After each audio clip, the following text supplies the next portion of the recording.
안녕하세요. 금요일의 가요입니다. 오늘은 일본 여행지 3대장, 도쿄, 오사카, 후쿠오카 중 유독 우리나라 여행객들에게 사랑받는 후쿠오카가 점점 매력을 잃어가는 이유에 대해서 알아보려고 합니다. 지금 보시는 이 그래프는 한국 사람이 검색하는 일본 3대 여행지, 도쿄, 오사카, 후쿠오카 여행에 대한 유튜브 검색량 지표입니다. 후쿠오카 1등, 오사카 2등, 도쿄 3등 순이에요. 요즘 삿포로도 인기가 높아지고 있는데 아직 이 3대 도시와는 비교하기 어려운 정도예요. 저는 이걸 보고 정말 깜짝 놀랐어요. 사실 후쿠오카를 가보신 분들은 아시겠지만 도쿄나 오사카와 비교될 만한 도시는 아니거든요. 다른 도시에 비해 압도적인 인프라와 즐길거리, 그리고 세계 최고 수준의 맛집들이 즐비한 도쿄, 준수한 먹거리와 즐길거리, 그리고 주변 도시 교토 나라 고베를 1시간 안에 갈 수 있는 지리적 이점을 가진 오사카. 특히 교토는 일본을 대표하는 여행지죠. 그럼에도 불구하고 후쿠오카가 우리나라 여행객들에게 도쿄, 오사카보다 사랑받는 이유는 극강의 교통편이라고 할 수 있습니다. 1시간 20분이면 인천공항에서 후쿠오카 공항까지 도착하고 후쿠오카 공항에서도 대중교통 이용해서 15분이면 도심까지 진입이 가능합니다. 우리나라 기준 이런 교통편의를 갖춘 해외여행지는 아예 없죠. 그래서 사실 이 교통편이 대표 관광지랄 게 없는 후쿠오카의 단점을 장점으로 바꿔놓습니다. 즉, 가볍게 와서 맛있는 것 먹고 적당히 쇼핑하는 것에 최적화된 힐링 여행지가 된 거죠. 어차피 무리해서 뭐 할 것도 없는 도시니까요. 그래서 그런지 유독 당일치기 1박 2일, 2박 3일 여행자들이 많은 것 같아요. 직장인들도 연차 쓰는 부담이 덜해서 금요일에 퇴근해서 후쿠오카에서 불금을 즐기는 것도 불가능한 건 아닙니다. 그리고 3박 4일 이상 계획을 잡고 오신다면 후쿠오카와 주변 도시들을 붙여서 컨텐츠를 다양하게 늘릴 수도 있어요. 예를 들어 어르신 모시고 유후인 베프 온천을 넣으면 효도 여행이 되는 거고, 기타 큐슈 시모노세키 넣으면 나름 색다른 관광 여행이 됩니다. 마린월드 아프리칸 사파리 넣으면 애들도 좋아하는 가족 여행으로도 만족도를 높일 수가 있어요.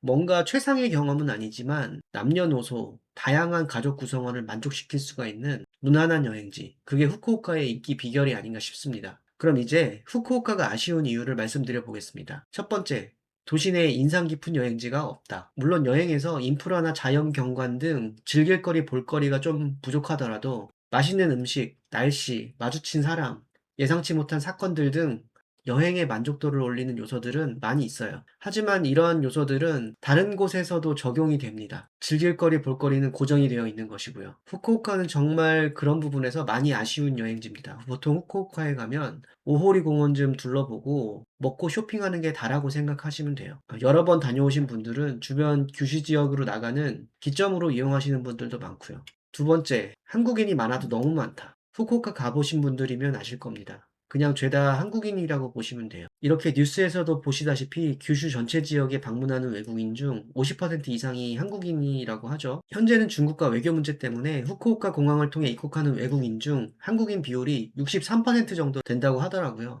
호텔에서도, 거리에서도, 식당에서도, 카페에서도 거짓말 조금 보태서 지하철 타면 여기가 서울 2호선인지 헷갈릴 정도입니다. 사실 해외여행 나오는 이유가 외국의 분위기를 느끼는 것도 큰 부분이라고 생각해서 더 아쉬운 부분입니다. 세 번째, 점점 비싸지는 항공료와 호텔. 이 세 번째가 가장 중요한 단점인데요. 후쿠오카에 편하게 와서 잘 쉬다 가는 이 메리트가 점점 사라져가는 이유입니다. 항공료의 상승은 후쿠오카가 아니더라도 코로나 후 전반적인 현상인 것 같아요. 그런데 호텔 비용은 사실 숙소의 급에 비해 지나치게 비싸진 감이 있습니다. 타 지역에 비해 유독 더 급격하게 오르는 것 같아요. 이제 10만 원 아래로는 텐진 하카타역 주변에 비즈니스 호텔급 숙소를 잡는 건 불가능해졌어요. 특히 주말에는 20만 원에서 30만 원대 숙소를 잡아도 그 컨디션에 정말 현타가 오실 거예요. 캡슐 호텔도 재수 없으면 1박에 10만 원 주고 잡아야 할 정도니 말 다 했죠. 결론적으로 후쿠오카는 거창한 계획 없이도 비행기 티켓 한 장으로 떠날 수 있는 여행지, 비행기에 내려서 15분 만에 따뜻한 라면 한 그릇을 마주할 수 있는 곳. 저는 여전히 우리나라에서 2시간 안으로 갈 수 있는 여행지 중에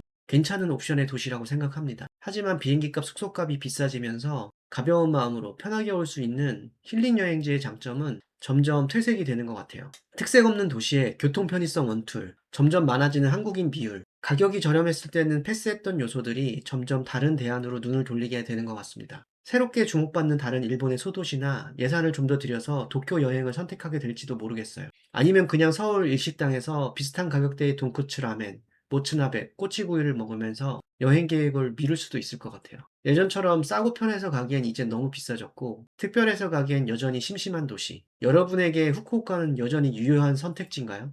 아니면 이제는 놓아줄 때인가요? 여러분의 솔직한 생각을 댓글로 들려주세요. 지금까지 금요일의 가요였습니다.